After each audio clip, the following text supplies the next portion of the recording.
Olá, meus amigos, de volta aos comentários ao Código de Processo Civil. Eu sou o professor Marcelo Piccioli da Silveira, e este é o canal Resenha Forense. Se você gosta do projeto, por gentileza, clique no link na descrição deste vídeo que te levará ao nosso Apoia-se. Você pode ajudar o Resenha Forense com apenas R$ 2 por mês. No vídeo passado eu falava dos artigos 70 a 76, não é? Eu falava da capacidade processual. Muito bem. Hoje, neste vídeo, a gente entra ali no capítulo 2, dos deveres das partes e de seus procuradores. Seção 1 dos deveres. Então a gente vai falar sobre os deveres das partes. Se é dever, é situação processual. Então, todos que estão submetidos à situação processual, da vida processual, terão de observar deveres. E os deveres vão rolados aqui no artigo 77. É curioso notar que o CPC no 77, ele é um daqueles dispositivos que eu critico aqui no Brasil, né? Que o legislador brasileiro gosta de colocar na forma do inciso tal, na forma do disposto naquele inciso e assim por diante. No 77 tem muito disso e a leitura fica mais truncada. No fim das contas, a gente não precisa teorizar muito aqui não, tá? Aqui é mais prática também. Mas é necessária uma leitura não preguiçosa, certo? Se você não está afim de ler código agora, não é justamente aqui que você tem que parar para dar uma descansada. Se você está cansado, meu amigo, pausa o vídeo, levanta, vai tomar um cafezinho e depois você enfronha o quadril aí o bumbum na cadeira para estudar, tá? Porque o 77 é um daqueles chatinhos, né, de leitura. Mas vamos lá, eu bolei um jeito aqui de deixar mais agradável, tá? Vamos lá. Deveres, então. Deveres das partes e dos procuradores, né? O que você tem que respeitar? Qual é o seu dever como parte, como advogado, como defensor, etc, etc. Artigo 77. Além de outros previstos neste código, ou seja, o rol aqui é exemplificativo, por assim dizer, são deveres das partes, de seus procuradores e de todos aqueles que de qualquer forma participem do processo. Aí você pode incluir um perito, uma testemunha, enfim, todo mundo que de algum jeito está na situação processual precisa observar deveres. E os deveres são arrolados aqui sem prejuízo de outros que constem do Código de Processo Civil. Então vamos lá. Inciso 1º do artigo 77. Expor os fatos em juízo conforme a verdade. Existe uma gigantesca e infindável discussão sobre o que seja verdade, né? Uma discussão até filosófica. Vamos colocar assim, expor os fatos em juízo conforme aquilo que você entende como verdadeiro, tá? Isso evita a gente dar uma lixada na madeira e deixa a coisa mais aceitável aqui, e a gente já alerta que existe discussão pesada sobre isso e não é o nosso objetivo aqui, tá? Mas exponha os fatos em juízo conforme aquilo que você realmente entende como verdadeiro. E aí a gente já mostra que há uma ponderação aqui. Inciso 2. Não formular pretensão ou de apresentar, então seria o dever de não formular pretensão ou de apresentar defesa quando cientes de que são destituídas de fundamento. Na prática, é muito difícil um magistrado asseverar que um procurador, por exemplo, ou mesmo que uma parte, afrontou o dever aí do inciso 2. Porque a contrapartida é sempre aquela, né? Ah, mas há o direito fundamental ao processo, há o direito do devido, da ampla defesa e assim por diante. Isso para não falar do júri, né? Que a cláusula garantística do júri não é nem a ampla defesa, mas a plenitude de defesa. Enfim, esse inciso 2 é complicado na prática forense, tá? Não se iluda muito, não. Inciso 3.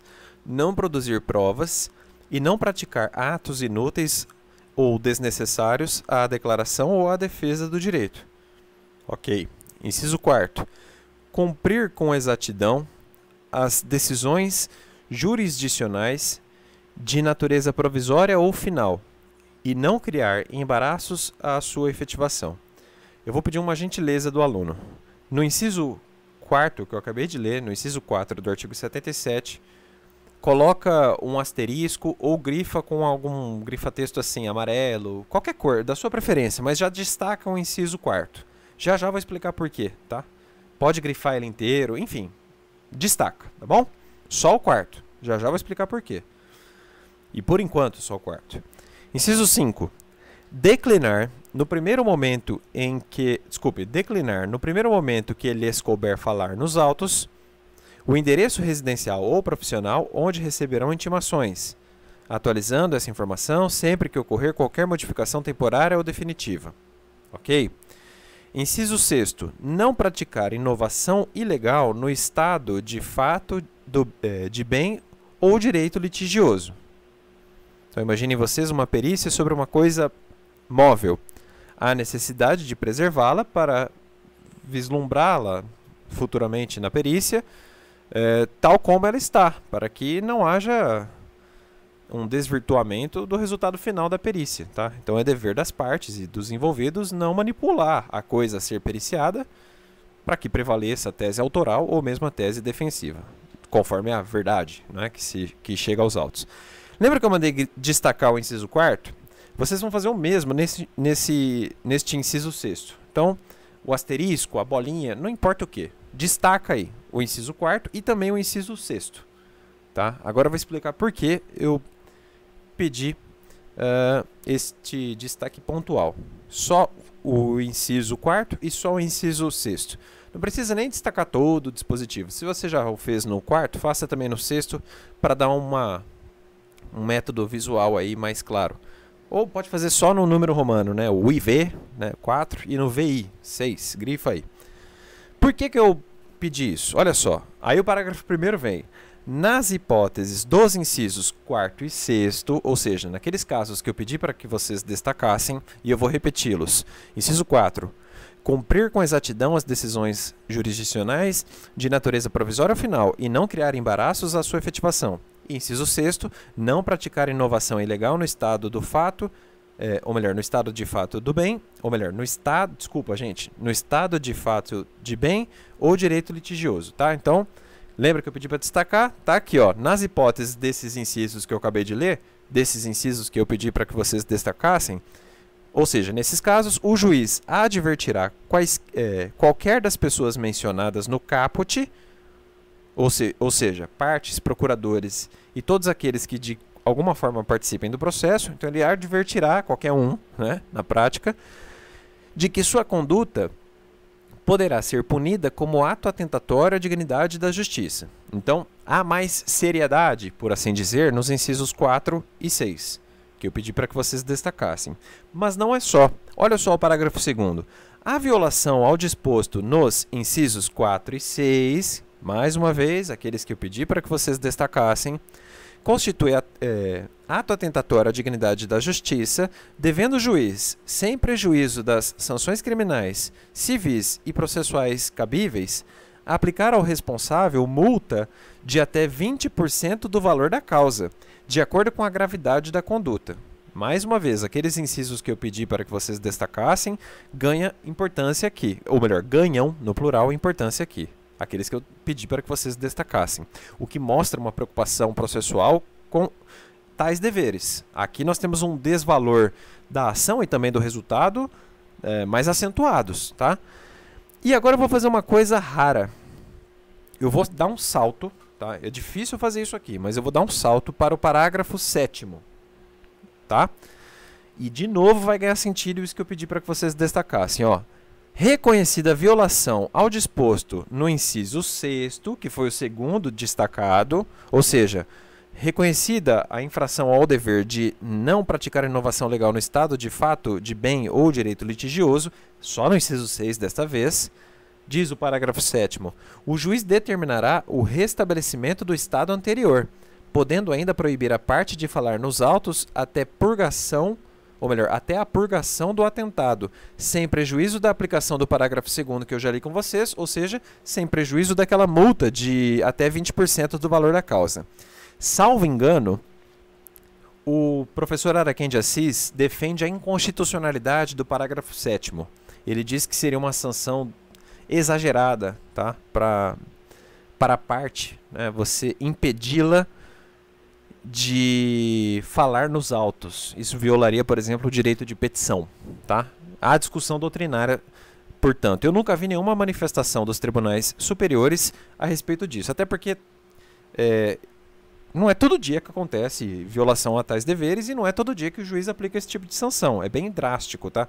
Olha, até vou falar uma coisa aqui. Do ponto de vista teórico, a gente estuda isso e tal, mas na prática, como eu falei, é difícil o juiz aplicar multa por violação de dever, tá?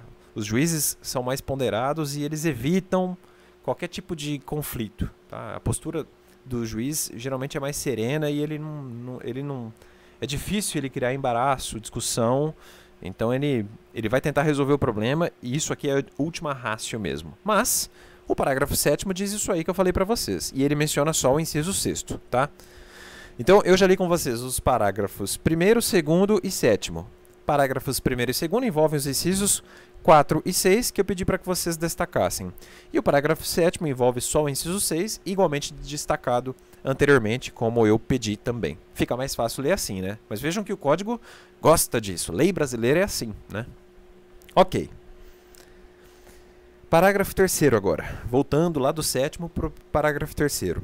Não sendo paga no prazo a ser fixado pelo juiz, a multa prevista no parágrafo 2º, ou seja, não sendo pago aquela multa de até 20% sobre o valor da causa no prazo fixado pelo juiz, então o juiz dirá o termo final do pagamento da multa, pode ser 10 dias, 20 dias, 30 dias, que seja, mas não paga no prazo, a multa do parágrafo 2º será inscrita como dívida ativa da União ou do Estado, ou seja, se a infração se deu no bojo de um processo que corre na Justiça Federal, a multa entra como dívida ativa da União. Se deu numa justiça estadual, entra como dívida ativa do Estado. Tá? É tão simples quanto parece. Mas, enfim, dívida ativa da União ou do Estado, após o trânsito em julgado da decisão que a fixou. É estranho, né? Trânsito em julgado da decisão que a fixou. Aqui o código parece falar de sentença e não de preclusão, e não de decisão interlocutória. Mas pode acontecer a aplicação das sanções antes da própria sentença de mérito. Por que não numa decisão interlocutória saneadora? Eu não vejo problema. E aí, adaptando a leitura do dispositivo, isso pode gerar discussão, a gente poderia pensar que a exigibilidade da multa pode surgir já da preclusão da decisão que a fixou, e não do trânsito em julgado. Porque decisão transitória, você usar você falar em trânsito em julgado de decisão interlocutória é estranho, a menos que seja uma decisão interlocutória de mérito, né? Aí a gente pode até discutir uma decisão de mérito,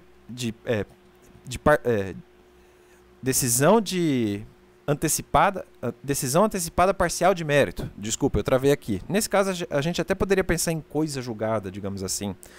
Agora, trânsito em julgado da decisão interlocutória, por exemplo, fica esquisito. E aqui a gente pode pensar em duas correntes doutrinárias. Uma dirá que, mesmo que haja decisão interlocutória antes da sentença, obviamente, fixando a multa, seria necessário aguardar o trânsito em julgado da coisa toda, digamos assim, ou,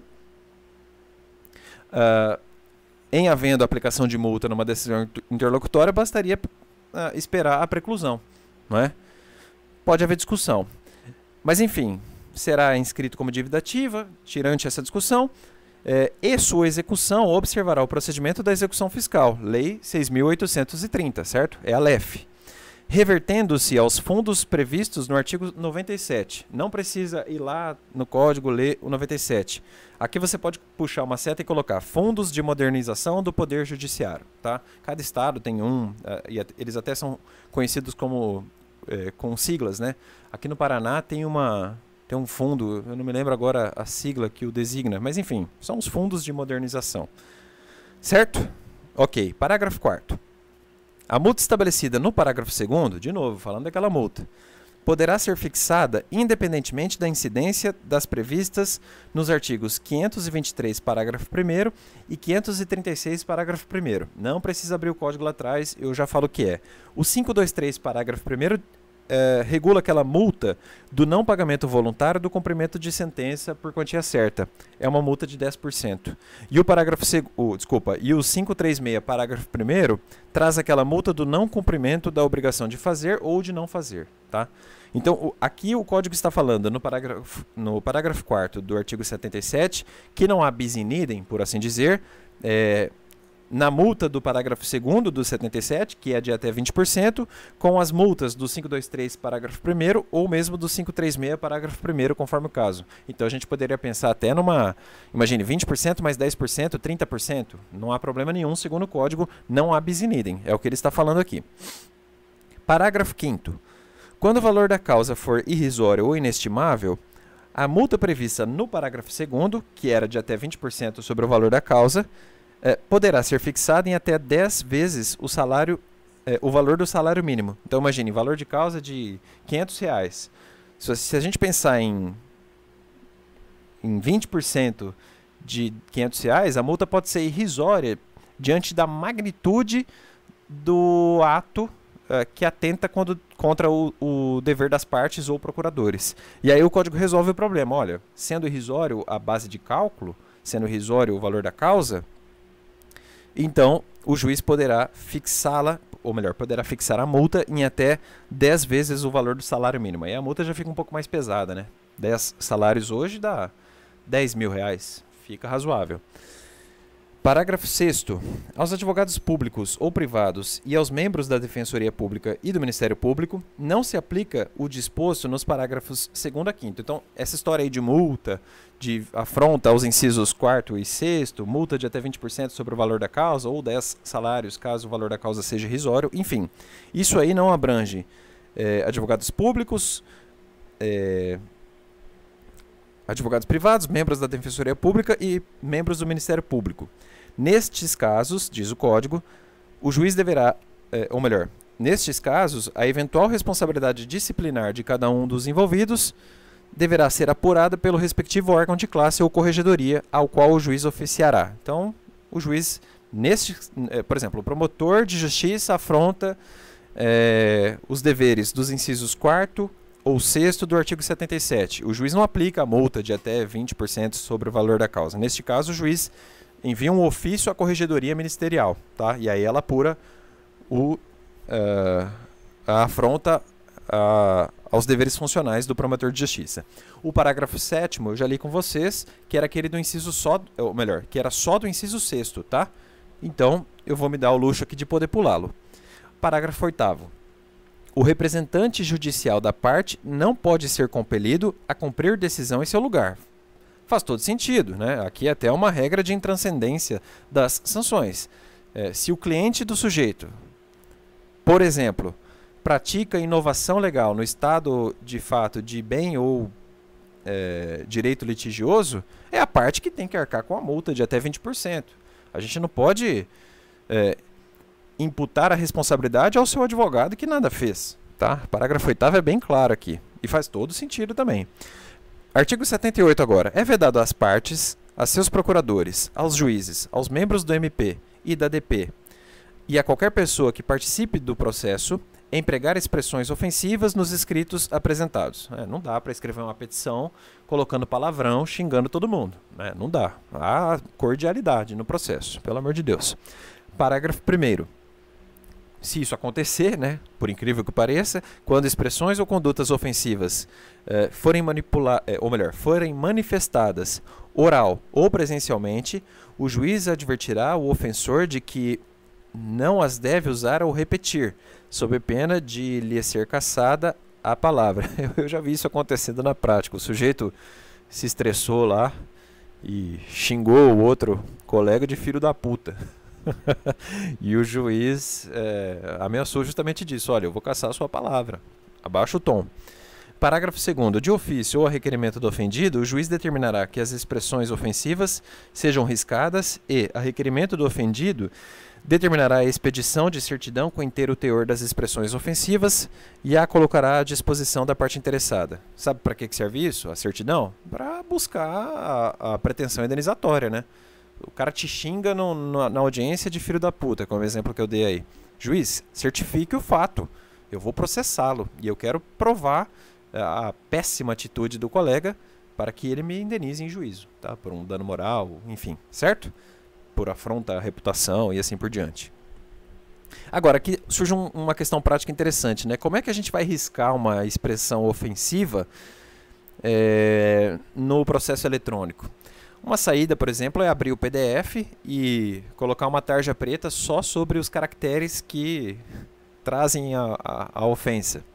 Nada impede agir nesse sentido. O cartório faz o download do PDF, coloca a tarja, salva o PDF com a tarja e recoloca nos autos, procedendo com a riscadura da peça antecedente. Eu não vejo problema em fazer isso não. E aí ele certifica, olha, o restante é dado verdadeiro e eu tenho a original salva aqui, digamos assim, e eu certifico o assunto, tá? Mas vai ficar depositado no cartório e não vai ficar exposto nos autos. Essa é a ideia, tá bom?